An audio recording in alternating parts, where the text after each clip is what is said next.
Baik, akan Ibu lanjutkan materi berikutnya tentang elektrolisis, yaitu reaksi-reaksi yang terjadi baik di anode maupun di katode. Jadi ada bagannya di sini bisa dilihat. Reaksi di anode, bagannya ini bisa dilihat. Jadi ada dua jalur ya. Kalau Ibu bilang kalau ngajari itu biasanya ada jalur kiri, dan ada jalur kanan. Ada dua jalur, kiri dan kanan.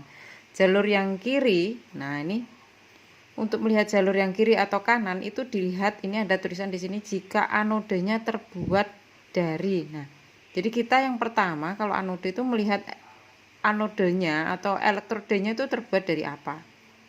Jika, ya ini jalur kiri, itu jika elektrodenya terbuat dari grafit, grafit itu karbon, atau platina, atau satu lagi ini kurang ini, AU, emas, ada 3 ya. Ada C, ada PT, ada AU. Nah, itu namanya di sini ada kata-kata inet. Inet itu berarti dia ini elektrodenya tidak mudah bereaksi dengan elektrolitnya maksudnya. Nah, sementara nanti yang di jalur kanan itu selain 3 itu berarti logam lain. Jadi di luar yang ada di kiri itu menggunakan yang kanan, jalur kanan, logam lain. Nah, untuk yang saya terangkan yang jalur kiri dulu. Untuk yang menggunakan elektrode inet, nah ini ada 2 tahap, berarti tahap pertama sudah dilalui, lihat elektrodenya dulu, baru yang bawahnya tahap kedua itu yang dikerjakan anion ya, sesuai yang Ibu yang Ibu terangkan sebelumnya, gambar ini. Nah, gambarnya ini. Jadi di anode, nah di anode itu kutub positif yang dikerjain yang ada nempel di sini tadi. Apa tadi? Karena ini kutub positif berarti yang dikerjain kan yang Cl-nya menuju ke katode, ke anode. Ini yang Cl-. Berarti yang dikerjai adalah ion negatifnya. Nah, ini. Yang dikerjakan adalah anion atau ion negatifnya yang nempel di anode tadi, di gambar tadi ya. Nah, itu pun ada 3. Ada 1 jika anionnya itu dari OH-. OH- berarti dari basa, maka reaksinya menjadi ini. Lihat nih. Nanti bisa dipelajari. Melepas ya, anode tadi itu terjadi reaksi oksidasi melepas elektronnya di kanan. Itu untuk nomor 1. Nomor 2-nya itu jika X-. X- itu sebenarnya dari halogen. Bisa, nah ini di sini ada Cl, ada Br, ada I. Ya, F enggak ya, karena F itu sangat reaktif.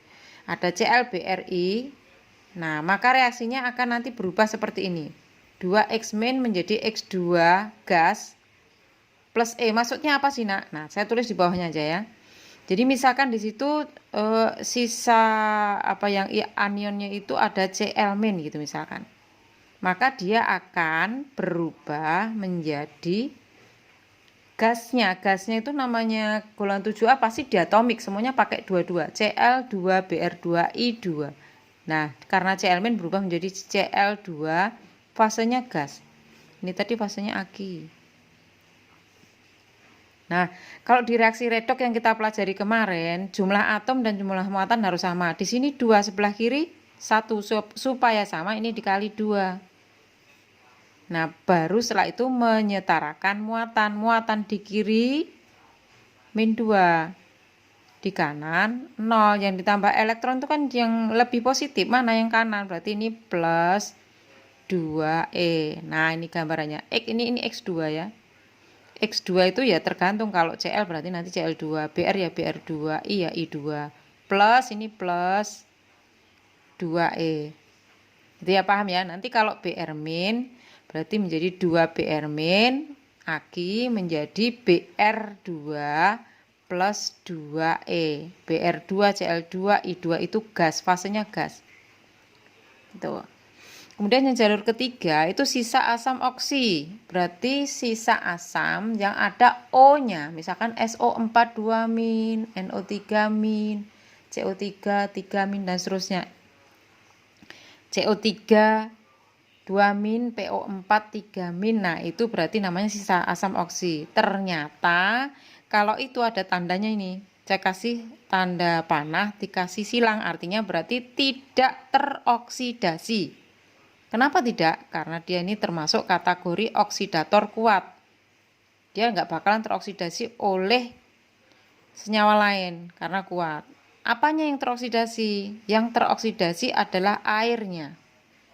Nah, karena di sini prinsipnya kalau larutan itu kan sebenarnya larutan itu ada airnya, ada ion-ion yang mengalami ionisasi. Ya, misalkan larutan, Ibu bilang larutan NaCl, berarti ada Na+, ada Cl-, ada airnya. Makanya di sini adalah yang teroksidasi adalah airnya. Berubah jadi O2 gas plus 4H plus 4E. Terus, nah ini sudah selesai cuma 3. Nah untuk jalur yang kanan itu tadi jika anodenya terbuat dari yang 3, selain 3 ini tadi logam lain, maka logamnya langsung teroksidasi. Misalkan ini ada logam, ini hanya simbol biasa. Misalkan Ibu punya logamnya misalkan Ag gitu ya, pakai contoh. Ag solid akan berubah menjadi apa? Kok N plus itu maksudnya N itu bilangan oksidasinya ya, Ag itu kan plus, Ag plus E. Ne itu ya jumlahnya ini berapa? Ini 1 berarti ini ya 1, N hanya 1 E. Nah ini jumlah atomnya sama, muatannya juga 0, ini juga 0, plus 1 dikurangi 1 berarti muatannya 0. Ya. Kalau misalkan Cu2+ ya berarti nanti Cu solid menjadi Cu2+ plus 2E, contohnya gitu. Itu namanya logam lain. Itu reaksi di anode. Untuk lebih jelasnya nanti harus pakai contoh. Kemudian saya lanjutkan dulu untuk reaksi yang di katode. Juga ada diagramnya ini, lihat. Reaksi di katode kita tahu katode itu kutub negatif. Kutub negatif. Nah, ini tidak seperti di anode, tidak ada catatan di sini. Tidak tergantung pada jenis elektrodanya. Jadi mau terbuat dari apapun enggak peduli. Akan tetapi yang dipedulikan adalah kationnya. Jadi yang dikerjakan adalah kation. Jadi kalau digambar, tadi yang ini kan ada gelembung-gelembung. Kok gambarnya ini kalau ada gelembung. Nah, ini ya gambarnya ini. Nah, gelembung-gelembung ini.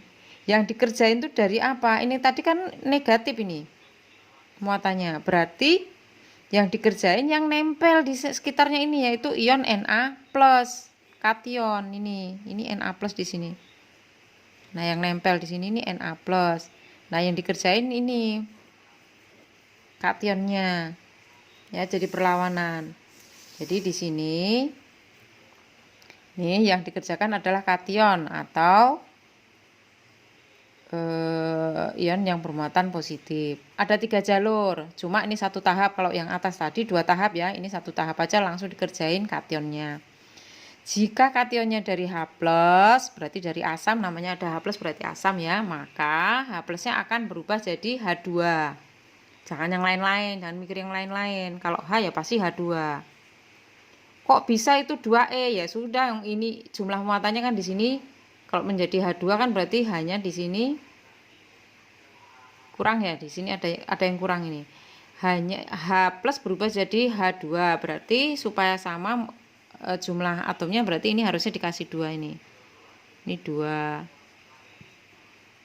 Terus nah, karena 2+ ini muatannya 0 berarti supaya 0 berarti ini tambah 2E. Gitu ya. Kemudian untuk jalur kedua itu jika logamnya dari atau kationnya dari golongan 1A, 2A, 3A, harusnya udah hafal. Contohnya Na+, itu golongan 1A dan seterusnya. Maka nih ada tanda kayak ini nih. Dia tidak terreduksi karena di katode terjadi peristiwa reduksi. Menangkap elektron. Tidak terreduksi, ini ada tandanya. Tetapi sama halnya yang di anode tadi, airnya yang akan terreduksi. berubah jadi H2O menjadi gas H2 plus 2OH-. Ini dan seterusnya. Nah, kemudian yang ketiga, jika kationnya dari logam lain, kayak tadi, misalkan kationnya dari, misalkan ibu punya Ni. Ni berarti di sini Ni itu 2 plus. Menjadi Ni solid. Ini aki ya. Nah, muatannya kalau belum sama berarti mana yang ini? Ini 0. Ini 0 di sini plus 2 berarti 2E di sini. N itu berarti jumlahnya yang ada di sini. Kalau ini 2 berarti ini 2. Oke. Paham ya? Nah, terus tadi kok kayaknya ada yang sama-sama airnya tuh bedanya gimana? Nih lihat triknya. Ada 2 nih yang biasanya yang bingung itu yang bagian yang airnya tadi di anode tadi. Nih kan? SO4 tidak teroksidasi tetapi airnya yang bawah tadi dari logam golongan ini karena 1A2A3 itu reduktor kuat makanya tidak tereduksi, makanya airnya. Bedanya apa sih sama-sama H2O? Beda. Ibu punya trik ya untuk bedakan antara yang di anode maupun di katode. Triknya ya. Triknya kalau konsonan ketemu konsonan ya, Ibu bilang konsonan ketemu konsonan, vokal ketemu vokal untuk membedakan antara yang air atas dan bawah tadi. Lihat, untuk yang di anode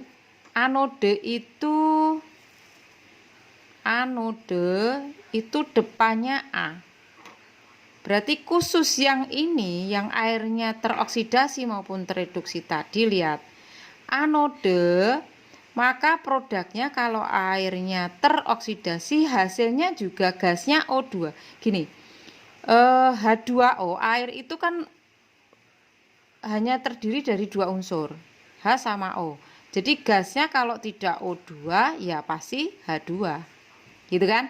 Nah, bedanya mana? Nah, kalau anode itu vokal A. Berarti produknya gasnya nanti ya di situ O, bukan H. Bukan yang H tetapi O. Vokal ketemu vokal. Produk sampingnya juga vokal. Apa ini? H plus itu asam. Nah, ini asam, makanya H plus. Itu bedakan di situ. Nah, tinggal ini berapa-berapanya kan itu tinggal persamaan reaksi kayak kemarin di redox. Ya. Jadi kalau anode menghasilkan gas O2 menghasilkan asam. Sementara untuk yang katode, konsonan ketemu konsonan. Katode K H2O-nya berarti menghasilkan juga gasnya H2 konsonan. Hasil sampingnya basa nih OH-. Gitu ya, paham ya? Konsonan, konsonan, konsonan. Yang ini tadi vokal, vokal, vokal. Oke, sampai situ dulu ya. Untuk lebih jelasnya Ibu lanjutkan di bagian ketiga contoh nanti. Oke.